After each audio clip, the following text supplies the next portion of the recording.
Hello, I'm Perry from Rennet Rind, and I'm here today because you received some of our most amazing cheese. Most amazing, okay, yeah, very good cheese. So yeah, a box would have arrived. There would have been tasting notes inside. We've got some complimentary biscuits as well from us, so you can enjoy them the full extent.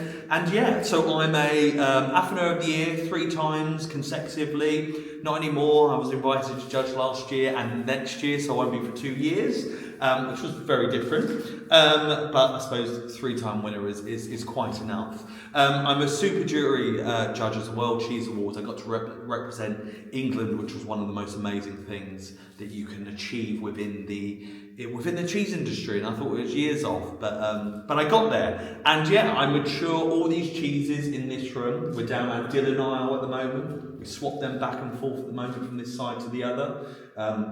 It's a really special cheese, which I won Affineur of the Year 2 years ago. It's just maturing up now as well. So look forward to that when it comes and it arrives. So all these cheeses, they are looked after in this room to give certain characteristics using the selective pressures, brushing, washing, turning, humidity and temperature to get the best out of the cheese. So I've put these selections together to hopefully coincide into the seasons. Now it's been quite difficult actually because this weather is quite strange. I thought it'd be a little bit more up and down, so we just had to make some subtle changes a little bit to the ball to make it a little bit more lighter, a little bit less sort of direct and savoury, which is a good thing, which is great.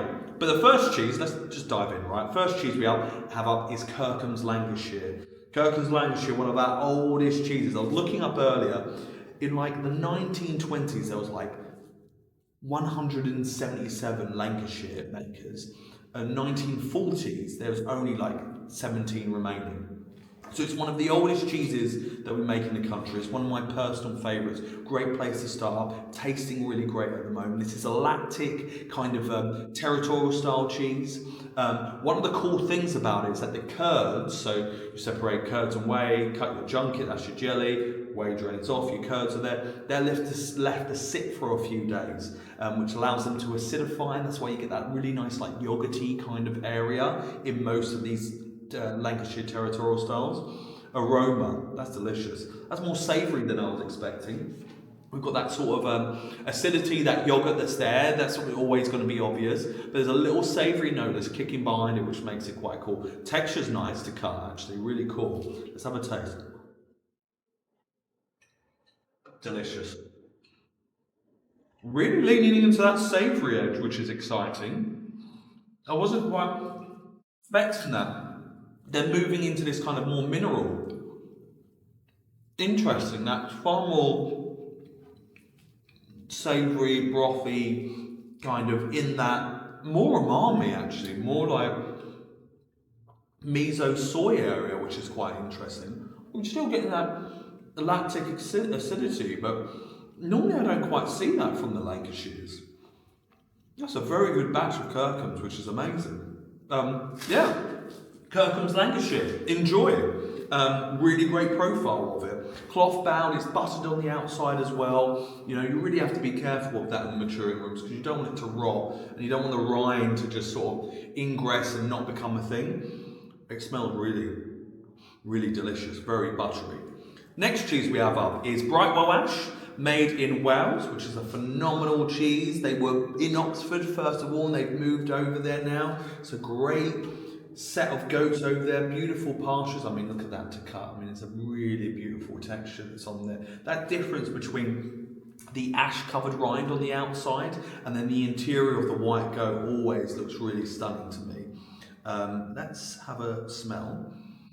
Light, got this kind of like chalk pit kind of vibe that's coming off it. That would be the ash, I guess. Really floral, feels quite herbaceous. And you've got the charcoal, the ash that's on the top to sort of neutralise it a bit. That is very good. The salinity is amazing. It feels very seawater-esque in that salinity in a really controlled way, allowing those little pops of kind of perfume-esque floral kind of attendance that's there. The texture's really nice as well. Really dense. That's quite a big bit I took there. Enjoying it too much. That goat farmyard, just a nod to it, nothing too pronounced, which is what I love when goat cheese is like that. The ash covering has done its job, lowering the pH of outside to allow like really nice yeast to settle on top. You can see this slightly vermiculated rind on the outside, really tender, well made. Lovely cheese. Brightwell Ash. Next cheese we have up is our Rage Halford. So we've got quite a few of these in here, and we've been really enjoying them, bringing them on a little bit. Now we do something that's a little bit different with this cheese. We kind of remove the cloth, allow it to oxygenate at a really rapid rate, which is quite good. I've got these in the right order, haven't I? Oh my God, I nearly messed up there. I felt wrong doing that. Forget that. Mayfield, I'll tell you in a bit. Mayfield, made by Arthur Alsop, great guy. Nips in at Christmas because he brings so much cheese up. And he always wants to walk around the maturing rooms, and we always have an interesting conversation about what we're doing. Always learn something from him. It's got this kind of plastic coat rind on the outside that seals in the moisture. This is a cooked cheese, so you're cooking the curd as well. That's expelling more moisture, allowing sweeter flavours to come through, and more of a kind of elastic kind of texture, which you'll be familiar with. Dotted with these holes, that is probionic bacteria, that breathable bacteria that's breathing out and creating these kind of these holes within the cheese that are there. Aroma, really like milky caramel fresh, a little bit of savoury at the back there, kind of a little bit condensed milk, which is quite nice. Flavour, that's cool. That feels like a milk, I think the Americans call it a milk jug, but a milk bottle. Kind of got that sweetness, like caramelness to it, with a little background note of like a chicken broth kind of area, like thin, like ramen style. Really, really Moorish. It's got a nice little spike as well of sourness, which is good throughout the journey actually. Really enhances it really well. Mayfield. I think that's a cheese that people will keep on going back for. There's very little to be offended in there. Back to the Halford. Slightly different maturation. We remove the cloth, allow oxygen to get in. Can cause a few of these issues, a few cracks. They won't harm you, honestly. They won't. Cracks in the cheese, moisture driven out. Imagine a reduction.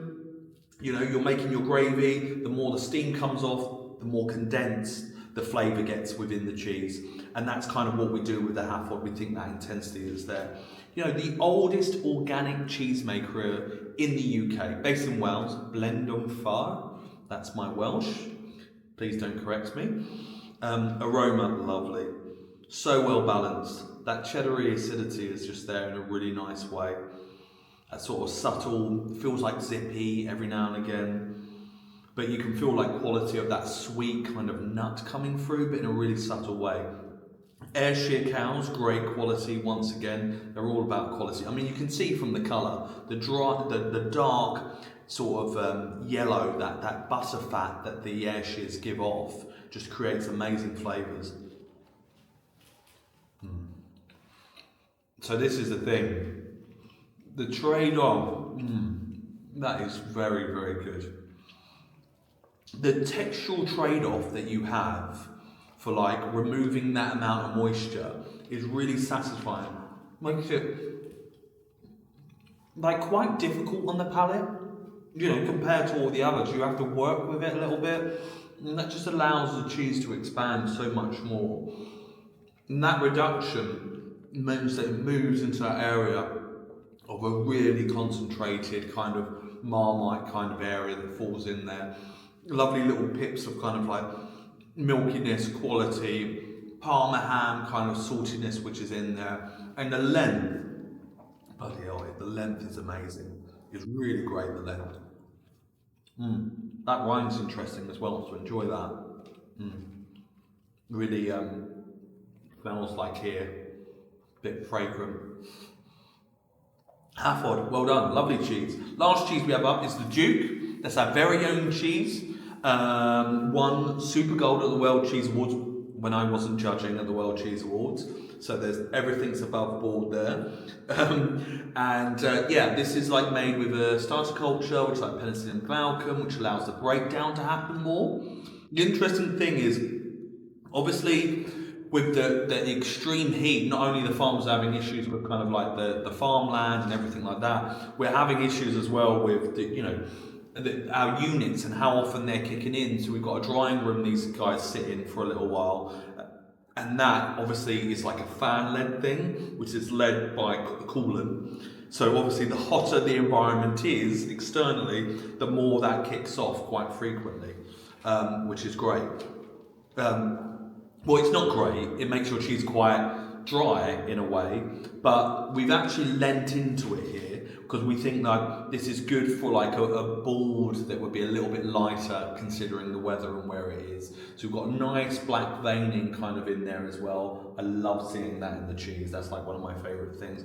A really delicate rind on the outside. Aroma, gin and tonic, which is what you want from it. Texture seems really nice because you're getting that density that's always there, but it doesn't quite deliver in the runny cream that we know in the sort of more stable month, shall we say. Let's have a taste. Lovely. Very gin and tonic. That bitterness comes in a really unique and refined way. The saltiness is nice. The bitterness isn't too much, which is great. Like quite quinine in that environment. That blue pops off a little bit. Very different from any other blue cheeses you may have had. That's what I love about the Duke. It's very, very discombobulating because it kind of like leans into the area, which is like that kind of like piquancy bitterness that most people want to steer away from. This kind of like challenges the expectations, where I find most blues are like digestive, biscuit, texturally then. This sort of is quite a challenging area, which I really like. So the Duke, and that's your 5 cheeses. So thank you so much. Send it to a friend. We're an independent business. We love your support. Send cheese to your friend. Buy another box. Buy more cheese from us. Come visit us in Stamford. It's an awesome day out, and we've got pairings on the pavement going on as well. So if you get there early enough, you can sit outside the shop, eat cheese, drink wine, and people watch. It's like